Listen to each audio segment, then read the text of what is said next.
마가복음 1장 16절에서 20절까지 말씀, 이 하나님의 계시의 말씀을 한 목소리로 받들어 읽겠습니다. 갈릴리 해변으로 지나가시다가 시몬과 그 형제 안드레가 바다에 그물 던지는 것을 보시니 그들은 어부라. 예수께서 이르시되 나를 따라오라. 내가 너희로 사람을 낚는 어부가 되게 하리라 하시니 곧 그물을 버려두고 따르니라. 조금 더 가시다가 세베대의 아들 야고보와 그 형제 요한을 보시니 그들도 배에 있어 그물을 깁는데 곧 부르시니 그 아버지 세베대를 품꾼들과 함께 배에 버려두고 예수를 따라가니라. 아멘. 하나님의 말씀입니다. 주간 평안하셨습니까? 이 자리에 참석하신 우리 모든 교우님들, 우리 주님의 크신 사랑과 은총이 함께 하시기를 간절히 소망합니다. 여러분, 다리 하면 어떤 이미지가 떠오르십니까? 신체 일부의 다리 말고요. 그러니까 이제 한자로 하면 가교, 영어로 하면 브릿지, 다리면 뭐가 떠오르십니까? 그 구름 위에 그 흔들다리 위에서의 그 아련한 추억, 연애했던 그런 추억이 떠오르십니까? 아니면 내가 이 부부를 이렇게 짝을 맺을 수 있었던 것, 내가 이렇게 다리를 잘 놓아서 그래, 그렇게 과거의 기억을 떠올리며 뿌듯한 감정을 느끼신 분도 있습니까? 다리, 한강에 있는 다리 중에 마포대교 하면 긍정적인 생각부터 떠오르십니까? 부정적인 생각부터 떠오르십니까? 안 가보셨어요? 네. 마포대교 하면 부정적인 생각부터 먼저 떠오르죠.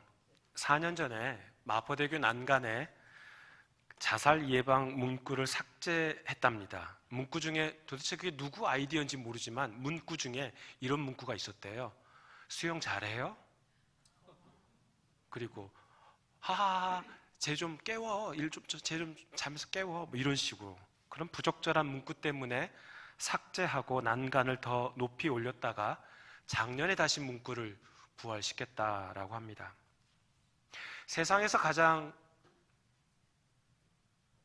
많이 투신하는 장소 1위부터 6위까지가 다리랍니다.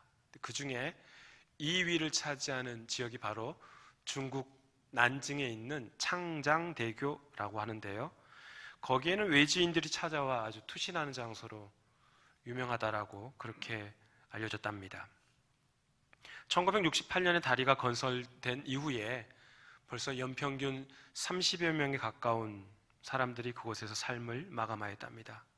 그러다 보니 24시간 인명구조대가 비상대기함에도 불구하고 투신하기 좋은 곳이라는 그런 악명 높은 다리가 되고 만 것이죠. 이곳에서 주말마다 어떤 한 사람이 양쪽 다리를 양쪽을 왔다 갔다 하는 사람이 한 사람이 있었대요. 뭐 누가 시키지도 않았는데 매 주말마다 왔다 갔다 하는 사람이 있었는데요. 그는 투신하려는 사람을 막으려고 그렇게 하루 종일 다닌다라고 합니다. 그렇게 해서 그가 살린 사람이 400여 명에 가깝다고 합니다. 그가 처음 살린 여고생은 어느덧 공무원이 될 정도로 오랜 세월 동안 많은 이들을 달래고 설득해서 또 식당에 데려가 밥 사주면서 그들의 그러한 아픈 삶의 이야기를 다 들어주고 다독여줬다라고 하는데요. 그런 창장대교는 이제 죽음의 다리에서 생명과 천사의 다리로 부를 정도로 사람들의 인식이 많이 바뀌었다라고 합니다. 오늘 말씀은 그런 어둠과 죽음이 도사리는 세상에서 하나님께서 예수님을 이 땅에 보내주시고 그분과 함께, 예수님과 함께 생명의 다리 역할을 할 제자들을 부르시는 본문입니다. 오늘 본문 16절은 이렇게 시작하죠. 갈릴리 해변으로 지나가시다가. 지난주 말씀 기억하시죠? 요한이 잡힌 후에 예수께서 복음을 선포하십니다. 본격적으로 사역을 시작하시죠. 무엇이라 선포하십니까? 때가 찼다. 하나님의 나라가 가까이 왔다. 회개하라. 복음을 믿어라. 그 말씀을 어디서 선포하신 것이죠? 갈릴리 지역에서 선포하셨죠. 갈릴리에서 회개하라, 복음을 믿으라 그렇게 선포하시고 지금 갈릴리 해변을 거느리시고 있는 상황입니다. 예수께서는 갈릴리 지역에서 복음을 선포하시고 바로 다른 지역으로 이동하시거나 다른 곳으로 가지 않으시고 그 지역에 남으셔서 그곳에서 제자를 찾으신 것이죠. 지난 14일 새벽기도 본문 기억하십니까? 아유, 저쪽에서 픽 웃으시네요. 아마도 그런 느낌 같아요. 아니, 목사님, 어제 말씀도 기억을 못하는데 무슨 열흘 전 말씀을 기억하냐고 저희를 뭘로 보십니까? 아, 예, 죄송합니다. 괜찮습니다. 기억 안 나면 어떻습니까? 또 말씀드리면 되죠. 자, 제가 이제부터 드리는 말씀 한번 따라해 보십시오. 우리는 시루에 담긴 콩이다. 예, 제가 하나님의 말씀을 열심히 부어 드릴 테니 그 말씀을 듣고 열심히 흘려버리십시오. 그러다 보면 콩이 어떻게 됩니까? 자라났죠. 콩나물처럼, 콩나물이 되는 거죠. 네, 그런 희망을 가지고 신앙생활을 해야 하지 않겠습니까? 지난 14일 새벽에 마가복음 3장에서 예수님께서 12제자를 부르시는 그 장면이 나옵니다. 우리 자막을 보시고 마가복음 3장 14절 15절 말씀 함께 읽어보겠습니다. 시작. 이에 12를 세우셨으니 이는 자기와 함께 있게 하시고 또 보내사 전도도 하며 귀신을 내쫓는 권능도 가지게 하려 하심이로라. 아멘. 이 말씀에서 예수님께서 12제자를 세우신 목적이 나옵니다. 예수님께서 12제자를 세우신 첫 번째 목적이 바로 그와 함께 있고자, 예수님께서 그들과 함께 있고자 그들을 부르신 것이라는 거죠. 무엇인가를 시키기 위해 부르신 것이 아니라 그들과 함께 있고자 부르신 거랍니다. 그러니까 제자를 세우신 첫 번째 목적이 사역이 아닙니다. 뭔가 일을 시키고자 하는 것이 아니라는 거죠. 우리 주님에게 있어서는 무엇을 하느냐가 중요한 게 아니라 누구랑 함께 있느냐가 중요한 겁니다. 그러고 보면 예수님께서 공생애를 시작하시고 제자들을 부르신 다음에 이들과 계속 함께 다니셨죠. 병을 고치실 때도, 귀신을 내쫓으실 때도, 또한 여러 가지 기적의 사건을 보여주실 때도 항상 옆에 누가 있었어요? 제자들이 있었어요. 심지어는 십자가 사건이 있기 전날 겟셋마네 동산에서 기도하실 때도 제자들에게 뭐라고 말씀하셨어요? 나 개인 기도하고 올 테니까 니들을 개인 시간 보내? 이렇게 하셨어요? 아니요. 여기 머물러 깨어 있으라. 함께 하고 싶으셨던 것이죠. 예수님의 제자가 되는 것은 전적인 예수님의 주도권에 달려 있고 부르신 첫 번째 목적이 바로 주님과 함께 하기 위함입니다. 오늘 4명의 제자를 부르시는 말씀도 똑같습니다. 주님께서 무슨 말씀하셨는지 우리 다 함께 마가복음 1장 17절 말씀 읽어보겠습니다. 예수께서 이르시되 나를 따라오라. 내가 너희로 사람을 낚는 어부가 되게 하리라 하시니. 예, 주님께서 무슨 말씀을 먼저 하셨습니까? 나를 따라오라. 따라해 볼까요? 나를 따라오라. 예, 나를 따라오라. 예수님은 그들에게 구구절절히 설명하면서 이러하기 때문에 함께 하지 않을래? 그렇게 말씀하지 않으셨어요. 나를 따라오라.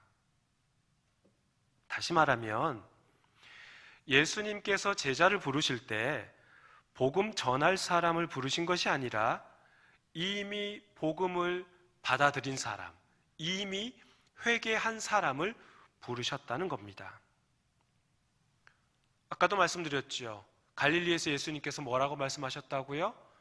회개하라, 복음을 믿으라.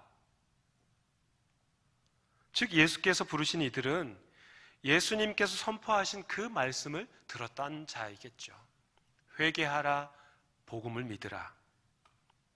그 말씀을 들었으니 이 어부들은 회개한 자들인 거죠. 복음을 믿는 게 먼저가 아니라 회개가 먼저입니다. 자신이 가고 있는 방향이 지금 잘못됐으니 180도로 전환해서 다시 돌아오라는 것이죠. 그게 한 단어로 하면 뭐예요?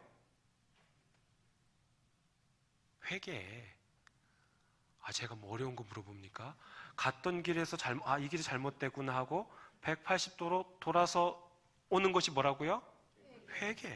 회개입니다. 회개가 먼저고 그 다음이 복음을 믿는 거죠. 그러다 보니 예수님께서 지목한 사람들에게 나를 따라오라 라고 말하자 군소리 없이 따라오는 거죠. 보십시오. 내가 주님께 기여하는 바가 있을 것 같아서 그분을 따라가는 게 아닙니다. 내가 주님을 위해 무엇을 할 수 있을 것 같은 확신이 생겨서 따라가는 게 아니라는 거죠. 나는 아무것도 아닙니다. 나는 부족합니다. 나는 죄인입니다. 이렇게 회개하는 자가 주님의 부르심에 순종하는 자라는 거죠. 주님께서는 회개하고 따르는 자들과 함께 하고 싶으신 것이죠. 나를 따라오라가 먼저이고 그 다음이 뭡니까? 내가 너희로 사람을 낚는 어부가 되게 하리라 하죠. 순서가 바뀌는 게 아닙니다. 나를 따라오라가 먼저이죠. 자신이 죄인임을 철저히 자복하고 회개한 자만이 주님께서 불러주십니다. 그 이후에 주님의 사역을 보고 깨닫고 그분의 말씀에 순종함으로 인해 주님께서 사역자로 만들어 가신다는 말씀이죠. 그런데 보십시오. 예수님의 부르심에는 놀라운 특징 두 가지가 있습니다. 첫 번째는 예수님은 일상의 삶에서 최선을 다하는 자를 부르신다는 사실입니다. 예수께서 베드로와 안드레를 부를 때 그들이 무엇하고 있었습니까? 그물을 던지고 있었죠. 그들의 직업이 뭡니까? 어부입니다. 예수께서 야고보와 요한을 부를 때 무엇을 하고 있었습니까? 그물을 깁고 있었습니다. 그들의 직업이 무엇입니까? 어부였습니다. 예수님께서는 특별한 때, 특별한 시간, 특별한 장소에서 부르시는 것이 아닙니다. 다람쥐 쳇바퀴 도는 일상에서 주님께서 부르신다는 사실이죠. 보이시죠, 여기? 올해 우리 교회 표 가장 앞부분에 뭐가 들어가 있어요? 하나님의 말씀을 듣고, 하나님의 말씀을 듣고 매일 일상의 영성이 중요합니다. 새벽 기도, 수요 기도에서도 듣고, 새벽 기도에서 말씀 듣고, 수요 기도에서도 말씀 듣고, 금요 찬양 예배 때도 말씀 듣고, 주일에도 이렇게 말씀 듣고, 일상의 영성을 통해서 하나님께서 우리에게 말씀하시고 우리를 불러주신다는 것이죠. 그래서 고난을 견디려면 일상 속에서 주님의 부르심을 항상 경험하셔야 됩니다. 원인 모를 아픔과 고통과 고난이 찾아온 성도들 중에 이렇게 기도하는 분도 있을 겁니다. 하나님, 이번 딱 한 번만 한 방에, 예를 들면 경제적인 어려움에 지금 처해 있어요. 빨리 돈을 막아야 되는데, 자금을 대출해서라도 막아야 되는데 잘 안 되는 거예요. 경제적인 어려움에 처해 있으니까 이렇게 기도하는 거죠. 하나님, 제발 이번 딱 한 번만 한 방에 해결해 주시면 제가 주님 전적으로 따르겠습니다. 또는 이런 기도, 하나님 정말 저한테 기적 한 번만 보여주시면 제가 그냥 완전히 그때는 주님만에 믿고 의지하겠습니다. 그런데요, 그런 분들에게 설령 기적을 보여주신다 해도 안 따릅니다. 잘 아시지 않습니까? 성경 곳곳에서 하나님께서 이스라엘 백성들에게 얼마나 많은 기적을 보여주셨어요. 그런데 그 이스라엘 백성들이 하나님 말씀을 잘 따르던가요? 하나님 말씀대로 잘 순종하던가요? 하나님을 끝까지 의지하고 살아가던가요? 아니요. 인간이 본성이 그래요. 사실 우리에게 기적이라 함은 나 같은 죄인 살리시기 위해 주님께서 피 흘려 죽으시고 부활하신 그 사건을 하나님께서 나에게 그것을 믿도록 해주시고 그 말씀 안에서 매주 또는 매일 하나님의 말씀을 묵상하고 예배 드리는 것 그 자체가 기적 아닙니까? 아멘? 예. 부활하신 사건 밖에 나가서 아무리 외쳐보십시오. 아이 그걸 어떻게 믿어? 근데 우리는 그걸 믿잖아요. 그게 기적이죠.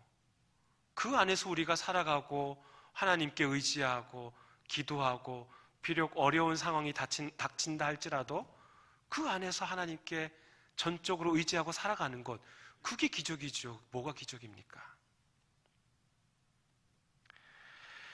예수님께서 제자를 부르실 때 자신의 삶에 충실히 살았던 자들을 부르셨습니다. 빈둥거리며 놀고 먹고 할 일 없이 살아갔던 사람들, 그들을 부르시지 않으셨어요.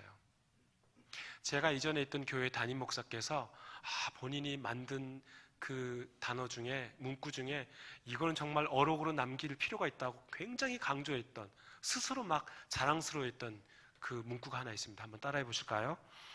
게으른 사람은 사탄도 안 쓴다. 다시 한번요. 게으른 사람은 사탄도 안 쓴다. 예, 각자 자신의 삶의 자리에서 열심을 다하고 일상을 소중히 여기는 자들을 주님께서 부르신다는 사실입니다. 가정주부이면 가정생활에 충실하시면 되고, 연구원이시면 연구 열심히 하셔서 좋은 논문 발표하시면 될 테고, 또 군인이면 나라 지키는 일에 최선을 다하면 되고, 목사는요? 목사는 여기저기 기웃거리면서 정치에 하는데 뭐 한 자리 줄까 그런 거 보면 되는 거예요? 아니죠. 교우들의 형편을 잘 살피고 말씀 연구에 매진하는 게 바로 목사죠. 어떻게 보면 그러한 비루한 일상의 삶, 전혀 새로울 것 없는 하루하루의 삶에서 하나님께서는 우리를 부르신다는 사실을 잊지 마시기를 간절히 소망합니다. 예수님의 부르심의 특징 두 번째는요, 그들의 직업을 바꾸진 않습니다. 대신 대상을 변경시켜 줄 뿐입니다. 예수께서 부르신 그 네 사람의 직업이 뭡니까? 어부였습니다. 예를 들어 볼까요? 이들이 바다를 보건 또는 호수를 보고 하늘을 살피고 날씨를 예측하는 이유가 무엇입니까? 배 띄우기 위함입니까? 좋아요. 그러면 배를 띄워서 출항하는 목적이 무엇입니까? 고기 잡기 위한 것이죠. 고기를 잡고 왔어요. 배를 정박시켰어요. 그물을 깁습니다. 그물을 깁는 이유가 궁극적인 이유가 뭡니까? 그 다음날 또 고기 잡기 위한 것이죠. 그러니까 그들은 온통 물고기에 초점을 맞추고 살아가는 것이죠. 물고기에 탁 꽂힌 거죠. 제가 학력고사 마지막 세대인 93학번입니다. 저희 세대에 유행한 두 가지 게임이 있는데요. 피파 온라인이라는 그 축구 게임하고요. 또 하나는 스타크래프트입니다. 이 스타크래프트를 얼마나 학생들이, 저희 또래들이 좋아했는지 아주 그냥 PC방 가서 살더라고요. 남학생, 여학생 할 것 없이. 근데 얘들이 가서 하루 종일 밤새도록 하고 강의 시간에는 주무셔요. 또 강의 끝나면 어디 가요? PC방에 가요. 한 학기 내내 그렇게 노는 거예요. 그들의 일상의 삶. 그리고 어떻게 시험을 받는지 저는 이해를 할 수가 없어요. PC방에 갔다가 스타크래프트 게임하고 또 그리고 주무시고 또 하고, 그러면서 그들이 하는 말, 와 이거 중독성 대단하다. 야 너 아직 시작 안 했으면 야 발도 담그지 말아라. 그 말 한마디에 소심한 저는 스타크래프트를 한 번도 안 했습니다. 물론 다른 게임은 했지만 스타크래프트는 한 번도 안 했어요. 당구 좋아하는 분 계시죠? 당구 내기, 짜장면 내기도 하고 그러잖아요. 당구 재밌다고 해서 따라갔는데 저한테는 안 맞더라고요. 근데 정말 당구 좋아하는, 당구에 완전히 심취한 분들은 이렇게 누워있으면 천장이 이게 당구대로 보이고, 또 강의실에 있는 책상과 교탁이 다 당구대로 보이고, 그러면서 공이 지나가는 각도를 이렇게 맞춘다 그러더라고요. 그러셨습니까? 저는 그 정도의 경험은 없어서요. 그러니까 어떤 이는 온통 온라인 게임에 빠지고, 어떤 사람은 당구에 아주 심취하고, 또 어떤 사람은 물고기에 초점을 맞춰서 꽂혀서 살아가는 자가 있는 것이죠. 예수님은 물고기 잡는 일에 전 일생을 바친 이 어부들을 그대로 사용하신 거죠. 대상만 물고기에서 사람으로 바꾸신 것입니다. 사람을 낚는 어부로 만들어 가신 것이죠. 근데 보십시오. 이들은 어부입니다. 혹시 아십니까? 어부와 낚시꾼의 차이가 무엇인지 아십니까? 공통점은 뭡니까? 물고기를 잡는 것. 차이점은 직업을 위한 것이고, 또는 그냥 취미 삼아서 하는 것이고, 또 하나의 중요한 차이점이 있습니다. 어부는 함께 일합니다. 낚시꾼은 취미 삼아 혼자 앉아서 물고기를 잡습니다. 자, 그러면 예수님께서 이 제자들을 사람을 낚는 낚시꾼으로 부르셨습니까? 사람을 낚는 어부로 부르셨습니까? 그러면 또 하나 질문. 그러면 교회 일을 할 때 혼자 해야 합니까? 같이 해야 합니까? 그렇게 잘 아시면서 왜 같이 안 하셔요?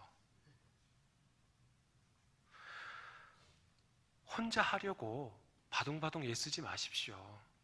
정말 보기에 안쓰럽기 그지없습니다. 또 혼자 사역하시는 분을 보시면 옆에서 제발 좀 도와주십시오. 이게 바로 네 내일이 어디 있습니까? 같이 해야죠. 주님께서 사람을 낚는 어부로 부르셨잖아요. 유명한 낚시꾼으로 부르신 게 아니에요. 혼자 일 아무리 잘하셔도, 교회에서 혼자 일 아무리 잘하셔도 아무 소용이 없습니다. 우리가 항상 말하잖아요. 교회는 신앙 공동체입니다. 공동체. 함께 사역해야죠. 교회 주보에 광고를 내는 이유가 뭔가요? 목사가 뭔가 아쉬운 소리를 하기 위해 광고를 내는 겁니까? 아니면 주보 여백이 너무 많다 보니 무엇인가 좀 공란을 채우려고 광고를 내는 겁니까? 아니잖아요. 교회 일에 관심을 가지고 함께 사역하고 함께 봉사하자는 그러한 의미 아니겠습니까? 제가 직접 들은 이야기입니다. 장본인입니다. 100년의 전통의 역사를 가졌다고 아주 우쭐대는 그런 교회의 전도사로 사역할 때 일입니다. 전임 전도사께서 어느 교육부서 어느 권사님에게 부탁을 하나 하셨어요. 정말 무례하게 하지 않으셨어요. 이렇게 해 주십시오, 이렇게 하십시오가 아니에요. 정중하게 정말 부탁하셨어요. 그러면 권사님께서 개인 사정 때문에 못 하신다 그러면, 전사님 어떻게 해요? 제가 좀 도와드려야 하는데 하지 못해서 좀 죄송해요. 이렇게 표현하시면 얼마나 좋아요. 근데 그분이 뭐라고 말씀하신 줄 알아요? 저는 평생 잊지 못할 거예요. 전도사님 매월 여기서 월급 받으면서 돈 받으면서 일하시잖아요. 저는 30년간 여기에 매 주일 돈 내고 교회에 와요. 그러면 돈 받으신 분이 이 일을 다 하셔야 되는 거 아닙니까? 여러분들의 반응을 보니, 아니 도대체 그런 권사님이 있으셨다고요? 봤어요. 직접 들었어요. 그러면서 딱 드는 생각이, 와, 이분 그나마 신앙생활 했으니까 저 정도지, 예수 안 믿었으면 정말 그 인생 얼마나 상스럽고 천박하고 속된 말만 하고 살았을까, 그런 생각했습니다. 따라 해보겠습니다. 우리는 사람을 낚는 어부입니다. 너 님만 사람을 낚는 어부가 아니라 우리요, 우리. 나만 사람을 낚는 어부가 아니라 우리 모두가 사람을 낚는 어부라는 것이죠. 낚시꾼이 아니라 어부입니다. 함께 돕고 배려하고 자발적으로 사역하는 공동체, 함께 사역하는 어부임을 잊지 마시기를 간절히 소망합니다. 예수께서 부르시자 그들의 반응이 나오죠. 우리 18절 말씀 함께 읽어보겠습니다. 시작. 곧 그물을 버려두고 따르니라. 예수님에 대한 아주 반응이 나오죠. 곧, 뭐예요? 즉시, 지체 없이 즉각적인 반응을 보인 겁니다. 무엇인가 생각하고 신중을 기하는 그런 모습도 없어요. 즉시, 곧 따랐다는 것이죠. 그물을 버렸다는 것은 고기 잡는 도구를 버렸다는 것인데, 이제 새로운 도구, 예수님의 복음이라는 도구를 가지고 사람을 낚는 어부 역할을 한다는 것이죠. 20절 말씀에서는 야고보와 요한이 아버지 세베대를 품꾼들과 함께 배에 버려두었다는 것은 가족을 등졌다는 것인데요. 그러면서 이제는 하나님의 새로운 가족 공동체를 얻을 것임을 미리 암시하고 있습니다. 이미 여러분은 잊으셨겠지만 다시 한번 말씀드립니다. 지난 새벽 기도 때 이런 이야기 함께 나눴습니다. 예수님께서 사람들과 말씀을 계속 나누고 있어요. 그런데 예수님의 육신의 어머니인 마리아와 그의 형제와 그의 누이가 찾아옵니다. 그러자 어떤 사람이, 예수님, 당신의 어머니와 당신의 형제 누이가 찾아왔습니다. 그러자 아주 크게 반발하시죠. 누가 내 어머니고 누가 내 형제고 누가 내 누이냐?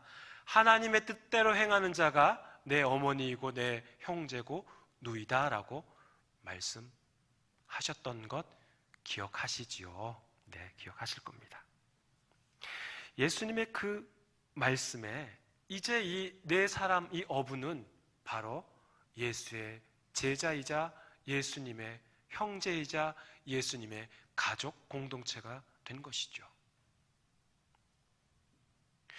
예수님이 단 한 말씀에 이들이 보여준 그 즉각적인 반응을 보니 아브라함이 보여준 그런 순종을 연상케 합니다. 우리 다 같이 창세기 12장 1절과 4절 말씀 읽어보겠습니다. 시작. 여호와께서 아브라함에게 이르시되 너는 너의 고향과 친척과 아버지의 집을 떠나 내가 내게 보여줄 땅으로 가라. 4절 말씀입니다. 이에 아브라함이 여호와의 말씀을 따라갔고 롯도 그와 함께 갔으며 아브라함이 하란을 떠날 때에 75세였더라. 하나님께서 아브라함에게 자신의 터전을 떠나라고 말씀하십니다. 그러자 우리가 방금 읽은 4절 말씀에서 뭐라고 합니까? 아브라함이 하나님의 말씀을 따라갔다라고 하죠. 머뭇거림이 없습니다. 말씀에 바로 반응합니다. 하나님의 부르심에 대한 즉각적인 반응을 한 것이죠.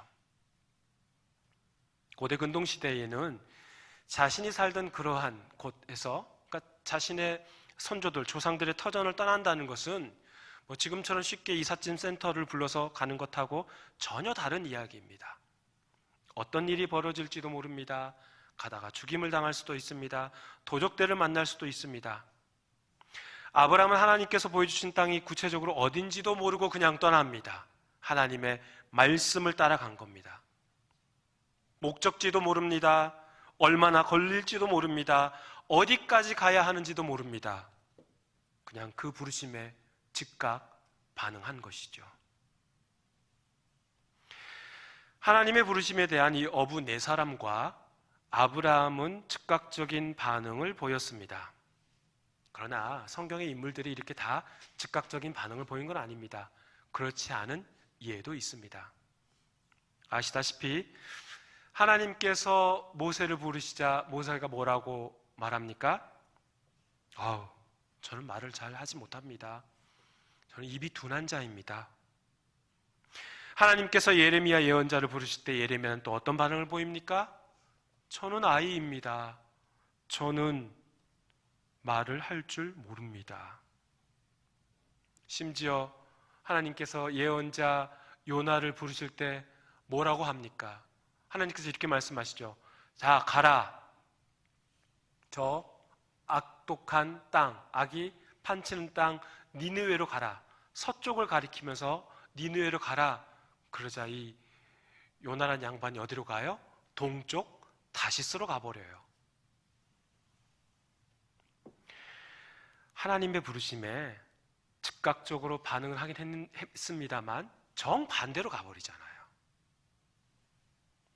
그렇습니다. 어떤 부류는 하나님의 부르심에 대한 즉각적으로 반응하는 부류가 있는 반면 어떤 부류는 머뭇거리고 이리 빼고 저리 빼고 어떻게 하면 안 갈 수 있을까 뺀질거리는 부류도 있고, 심지어는 하나님의 부르심과는 전혀 다른 반응을 보이고 다른 방향으로 가는 부류도 있습니다. 우리는 어떤 부류에 속해 있습니까? 답하지 마시고 속으로, 마음속으로 대답해 보십시오. 1번, 주님의 부르심에 순종하며 즉각적으로 반응한다. 2번, 주님의 부르심에 뭉구적거리고 머뭇거리며 최대한 반응을 늦춘다. 3번, 주님의 부르심에 주님의 뜻과는 전혀 다른 반응을 보인다. 몇 번이십니까? 네, 그게 다 여러분들의 자세입니다. 말씀하지 않으셔도 됩니다. 그런데요, 걱정하지 마십시오. 1번이든 2번이든 3번이든 부르심에 대한 다양한 반응을 보일지라도 하나님께서 만들어 가시고 고쳐 사용하신다는 사실입니다. 예수님께서 어부 네 사람을 부르실 때 즉각적으로 반응하지 않았습니까? 아무 말 없이 따랐던 자들입니다. 그랬던 자들이 예수님께서 십자가를 질 때 다 어디 갔습니까? 함께 있습니까? 아니요. 뿔뿔이 다 도망가 버렸습니다. 흩어진 것이죠. 부활하신 예수께서 제자들에게 다시 나타나셨을 때 베드로에게 물어보시죠. 시몬아, 내가 나를 사랑하느냐? 그 정도 물어보면 저 같으면 울거나 예수님 잘못했습니다 그럴 텐데, 베드로는 대단해요. 뭐라고 해요? 내가 주님을 사랑하는 줄을 주님께서 아십니다. 예수님도 지지 않으셔요. 한 번만 물어보지 않으셔요. 3번 물어보셔요. 시몬아, 네가 나를 사랑하느냐? 이 끈질겨요. 베드로도 3번 대답해요. 주님 아시지 않습니까? 내가 주님을 사랑합니다. 예수께서 물으시는 그 질문을 통해 베드로는 자신을 부르시는 새로운 말씀을 듣게 되지요. 그게 바로 요한복음 21장 19절 하반절 말씀입니다. 베드로에게 이르시되 나를 따르라. 이 이야기를 언제 들었어요? 베드로가요? 처음에 예수님께서 부르실 때 들었잖아요. 나를 따르라. 나를 따라오라. 그런데 이제 마지막에 예수님께서 다시 한번 그를 만나서 다시 부르시지 않습니까? 나를 따르라. 그렇습니다. 처음에는 부르심에 대한 그런 즉각적인 반응을 보인 베드로도 그 말씀대로 살아가지 못한 연약한 사람에 불과합니다. 그래도 우리 주님께서는 그래서 그에게 다시 한번 기회를 주시고 그를 올곧은 제자로 만들어 가시지 않습니까? 이렇게 우리 주님은 고쳐 사용하신다는 사실이죠. 우리 주님은 다듬어 가시는 분입니다. 사랑하는 교우 여러분, 우리가 1번에 속해 있든 2번에 속해 있든 3번에 속해 있든 걱정하지 마십시오. 뺀질뺀질한 우리를 우리 주님께서 잘 다독이며 다듬어 사용하여 주실 줄 믿습니다. 부르심에 어떤 반응을 보이든 주께서 일하십니다. 주께서 우리를 고쳐 사용하셔서 생명의 다리 역할하도록 만들어 가실 것입니다. 그렇게 일하실 일을 기대하며 기도하며 살아가는 저와 여러분이 되시기를 주의 이름으로 축원합니다.